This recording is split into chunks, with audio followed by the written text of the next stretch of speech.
Greetings and salutations, loyal listeners of Gwinnett Business Radio. It is your slightly annoying co-host, Stephen Julian. We are broadcasting, as it was said in the intro, from the Subaru Gwinnett Studios inside the beautiful Gas South District Convention Center. It's a beautiful day. We got two great guests. We're going to be talking to Barry Bean. He is from Trans World Business Advisors Atlanta. And we're also going to be talking to Perry Luzier. He is with Luzran. But before we get to our guests, I get the privilege and the honor and the stupendous opportunity to introduce the real host of the show. He is Garrett Ervin. Thank you, Stephen. I need a walk-up song for that one. Absolutely. Oh, man. Do you want to have a side conversation about what our walk-up music would be? Not on the show. No. Man, either Cody Rhodes or Roman Reigns, two great entrances in the current world of professional wrestling. But that's not what we're here to talk about. Well, I have some exciting news about the studio. We are. Hold on, whoa. This is a scoop. This is breaking news. It is. If we had a crawl across the bottom of our podcast, this would be said in text as you are saying. It's exciting for me. I don't know if it's going to be exciting for you, but it's new and I like it. But go ahead. We are setting up an auxiliary studio within the studio. So there'll be a studio within the studio. Yes. So the famous Business Radio X table stays. Yes. But off to the side, we'll have some comfortable chairs, table, camera setup, background. I feel like this is the step that is going to more video opportunities. It is. Yeah. Correct. Yeah. Yeah, we're definitely doing more video nowadays, and it is the wave of the future for podcasting and any shorts or. Now, has it been decided whether it's the more stand-up, lean-forward chair, or is it the more sink back deep down so I can do the pensive hands together in front of my face type? Let me say it's a business comfortable chair. Okay. So no jeans are allowed to be worn. What? No, business casual. Business casual. Business comfortable. The I like that. chairs are business comfortable. Business comfortable. Garrett, you've coined a term. I like that. It's a business comfortable podcast. Yes. I like that. I'm gonna start hashtagging that on all my posts now. Business comfortable. I like that. Now we'll have to ask our two guests at the end of the show if they felt comfortable. But let's get into it. We are excited to welcome the founder, owner, and CEO of Luzran. His name is Perry Luzier. Perry, welcome to the studio. Thank you for having me. Absolutely. So there are times in this show, Perry, where people have company names where I know exactly what they do. And I go, tell us about what you do. No one has any idea unless they already know you what Luzran is all about. So tell us what the company does. Well, Luzran is essentially, it's an AI consulting firm, and there's a lot of those out there. So it's actually funny. When I started Luzran, I started it about a year to a year and a half ago. And I don't know if you were mentioning this off the show. You tried to Google it. Yeah, and the name of your company. The first thing that came up was something completely unrelated. It was some character. Non-playable character, yeah. From World of Warcraft. Yep. And I was not aware of this when I named the company. So Luzran, what we do is we're an AI company that works with mid-market businesses to help them transition from word of mouth and that stage of I've built my business on referrals all the way to now I can scale and expand and do massive outreach and marketing and all of those different components of a digital-based business. And it helps with them with that transition. And AI is the gateway in which we achieve that outcome. This business that you started, it kind of grew out of a book that you wrote, I believe. You're a Swanee native, and you wrote a book called The AI Manager. What inspired you to write that book? Well, it's actually funny because the book actually grew out of the business. Okay. I got it backwards. My bad. It's all good. I'm a college graduate. I just graduated college in April of this year. And it's funny when in this day and age, when you're graduating college and when you're going through the traditional path, I'm an entrepreneur. Very few college graduates, as far as I know, because there's two different ways that you can go. You either go the 9-to-5 route, and that works for a lot of people.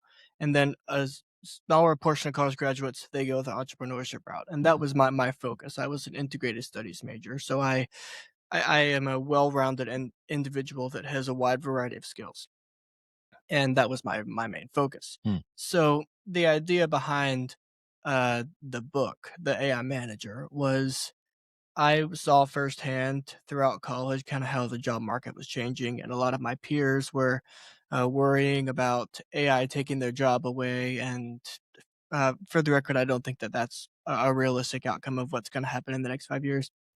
But that's a whole nother conversation. That's show number Um, 2 that you'll be that's a doing. whole Yeah. different conversation.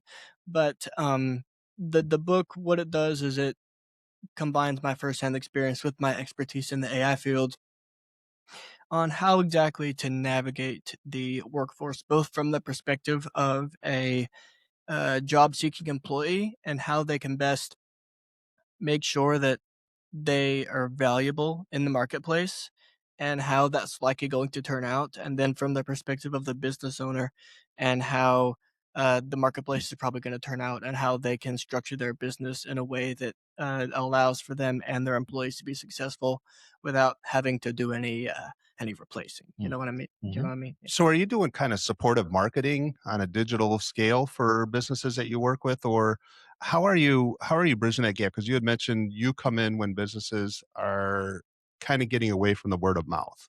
So they're looking to do more advertising. What exactly, what services are they getting from you once they've maximized that word of mouth networking? Well, there's a couple of ways that we go about this because a lot of businesses, there's a certain stage that you're at to which you're ready for AI services. Not every business needs it. Not every business is ready for it. Usually, what I see when a business is ready for it, it's when they have reached a point to where their business has matured. They're getting substantial revenue. Startups are not ready for AI yet, unless they're an AI startup. And You're taking businesses that won't benefit from AI, but are growing.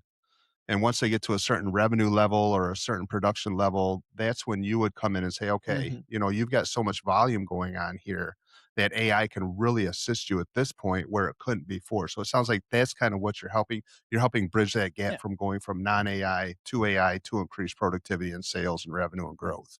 AI is great at a lot of things and it's not good at a lot of things. So my expertise is in helping businesses use the things that AI is good at to help them get more business, make a lot more money.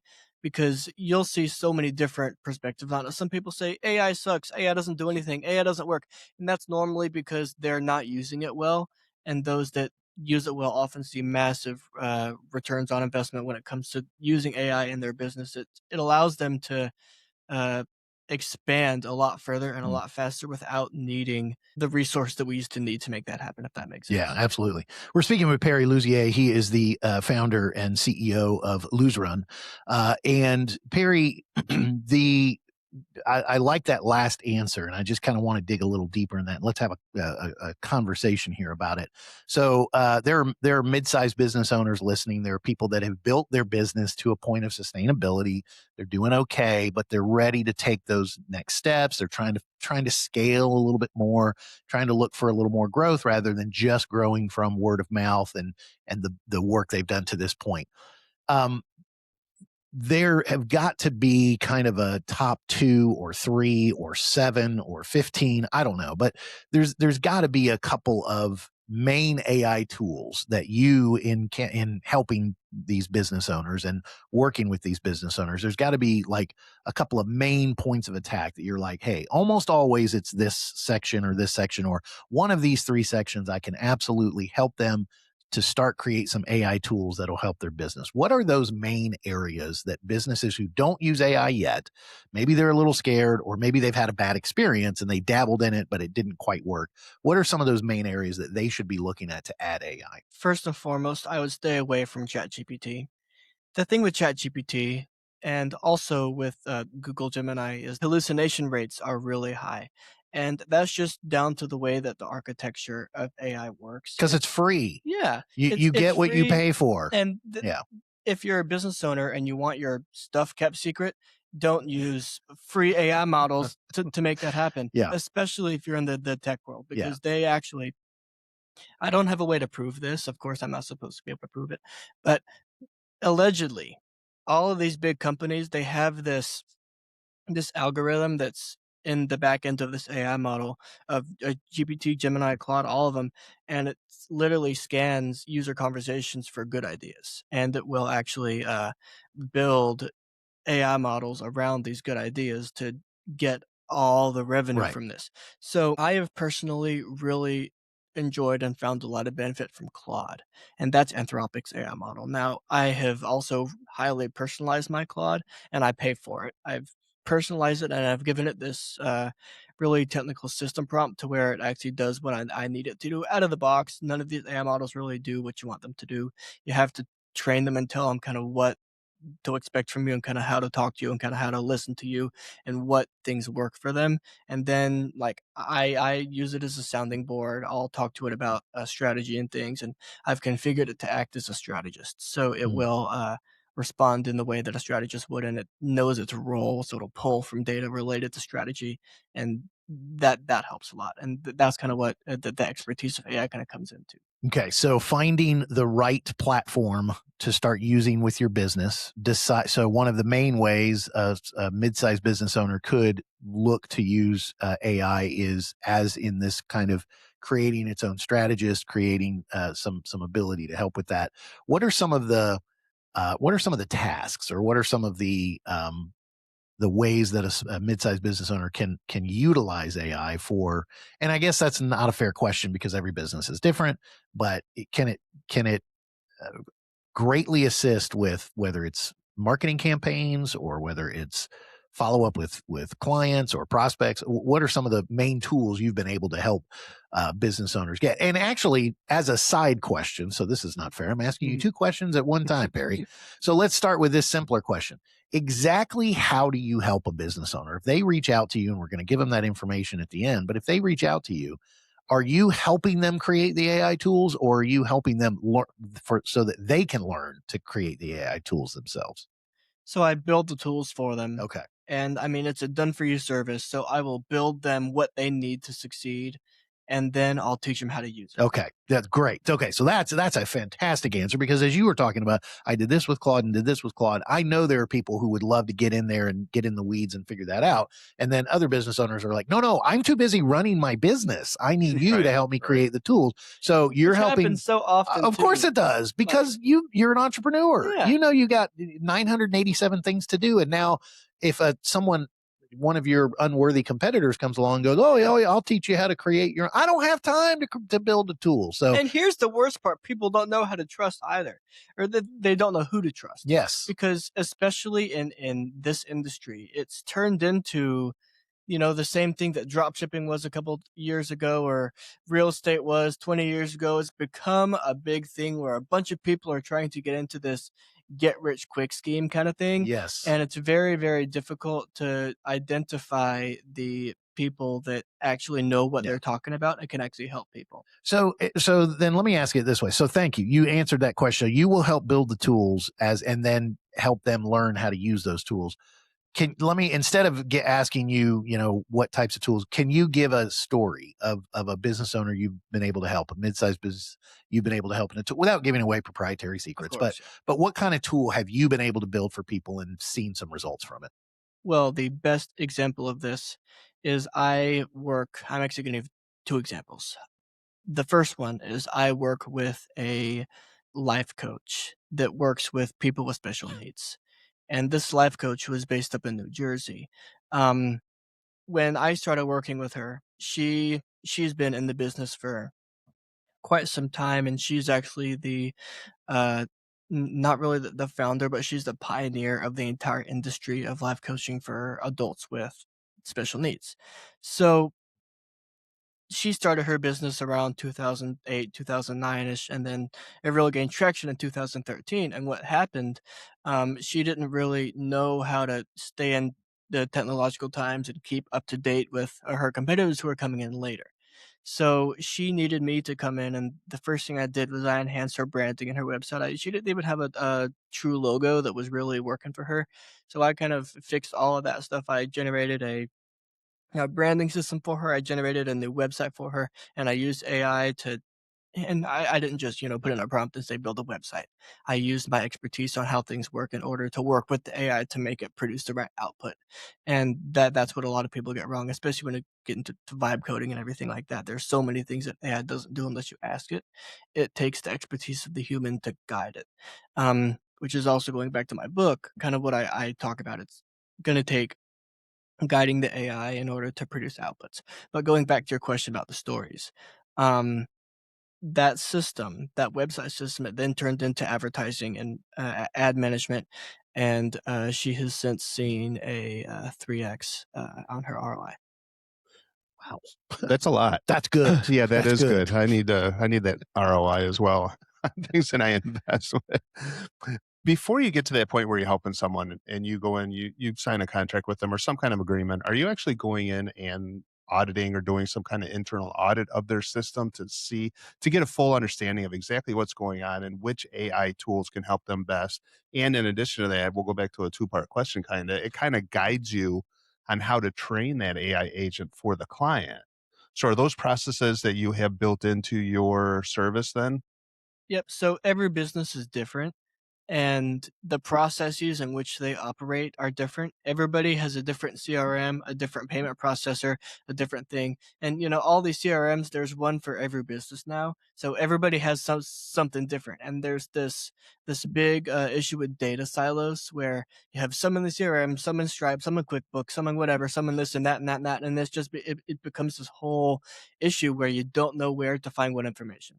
So what I do when I start working with the business is I will actually do an infrastructure audit with them. And it can be anywhere from 7 days to 4 weeks, depending on how complex the business is and how large it is and how many employees they have. Because it's not just a quick little thing, it's actually a system where I'll go in and I'll do it's to the level of a SOC 2 audit. Like it's a 30-page document that I'll give them with this map of how to implement AI, kind of how to do things and what to do and what not to do, what to use, what tools work best for this function, all of this stuff. Because there's so many tools out there too. There's so many different tools that don't work and some do work, and you got to really know kind of what works. It's become a whole different thing. So that audit tells me as the consultant how exactly I can help them with what their existing process is, and then I tailor the strategy around that so that they don't have to make all these massive changes to their processes and everything like that. So I'm going to deviate a little bit from our standard conversation. We've talked about AI about 15 times here during this conversation, and everybody's talking about AI. I mean, it is. What's AI? Oh, sorry. I'm just kidding. Sorry. I couldn't resist. I can't even come up with resist. a good answer for that. I'm going to have to come up with something now. All right. Yeah.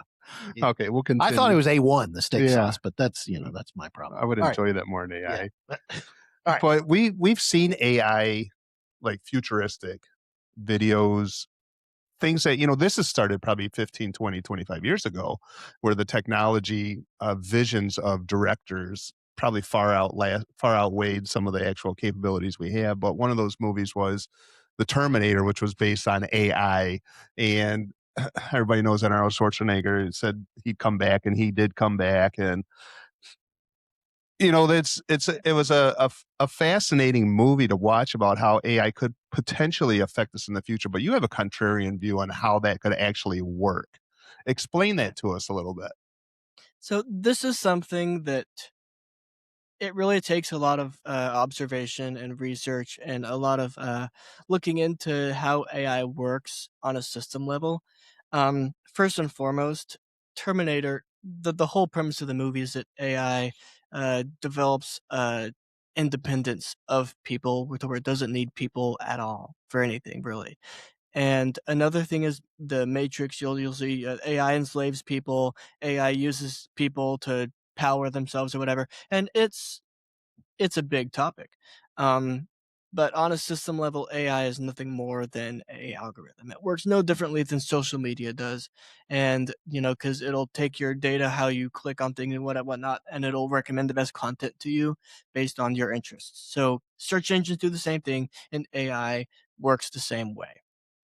So I think that AI needs people, and it always will need people because it's trained on people and it copies us. It's trained on all of its training data. It emulates behaviors that human training data has provided it. All those stories, and a big one is a Claude Mythos, which is a super advanced AI model that they have in a sandbox right now, that big tech companies are using. And a big story came out about 2 months ago, I would say, about how this new AI model had managed to find security vulnerabilities in enterprise software that had been out for decades. And this was a 27-year-old bug that no one had ever found. So that sparked some alarm bells when it came to AI actually, becoming a threat. And I don't think that AI is the threat. I think that the people behind the AI are more of the threat. Mm. In fact, I think that Terminator doesn't make a ton of sense because, it needs people. We don't even know how our own brains work. We can't reverse engineer it for an AI thing at all.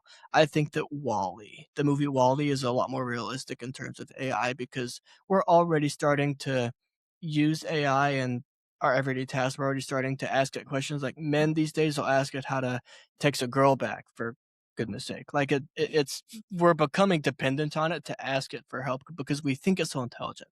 And in a way it is, but only when combined with the person. Yeah. So with Wall-E, the whole premise of the movie is humans have destroyed the earth, and it takes place 7 centuries after they've sent humans off into space on this cruise ship level spaceship that houses the entire human race. And AI is taking care of humans with everything. They have indulged their wants, needs, and desires so much to where they can't take care of themselves. They can't. They're so overweight they can't even walk anymore. Like they've lost, and they've been in these hover chairs for so long, they have lost the feeling in their legs to be able to actually do things. So AI is taking care of them, and they've become helpless. And I think that would make a lot more sense. In Yeah. fact, Google, of all companies in the world, I think that Google is the most likely to become, the equivalent of by and large because they know everything about us more so than the government does.